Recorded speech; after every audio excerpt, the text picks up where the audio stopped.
Wagi ang Police Regional Office 2 bilang kampyon sa katatapos lamang na Heroism in the Street Photography Contest na inorganisa ng Philippine National Police. Itinampok sa nasabing patimpalak ang mga larawang sumasalamin sa kabayanihan at dedikasyon ng mga pulis sa pagtupad ng kanilang tungkulin.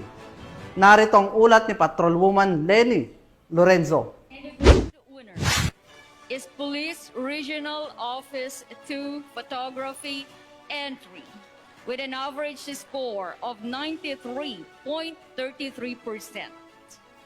Nasungkit ng Police Regional Office 2 ang unang pwesto sa prestigyosong Heroism in the Streets Photography Contest na isinagawa noong ika-6 ng Agosto taong kasalukuyan sa Bulwagang Lapu-Lapu, PNP National Headquarters, Camp Brigadier General Rafael T. Crame, Quezon City. Ang patimpalak ay pinangunahan ng Police Community Affairs and Development Group o PCAG ng Philippine National Police at nilahukan ng iba't ibang police regional offices mula sa buong bansa.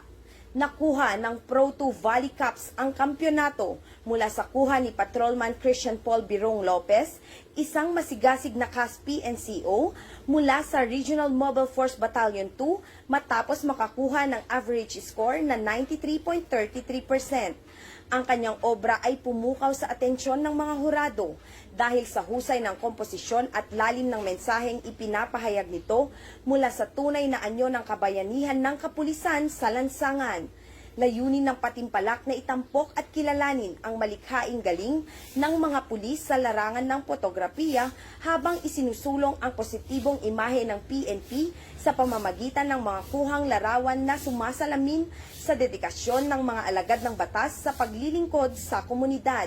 Bahagi ito ng patuloy na inisyatibo ng pambansang pulisya na mapalakas ang ugnayan sa mamamayan at maipakita ang makabagong mukha ng PNP.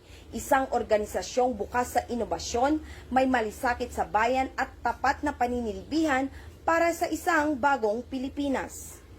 Mula dito sa Police Regional Office 2, ako ang inyong PNN Correspondent, Patrolwoman Lenny Lorenzo. Alagad ng batas, tagataguyod ng Balitang Pulis.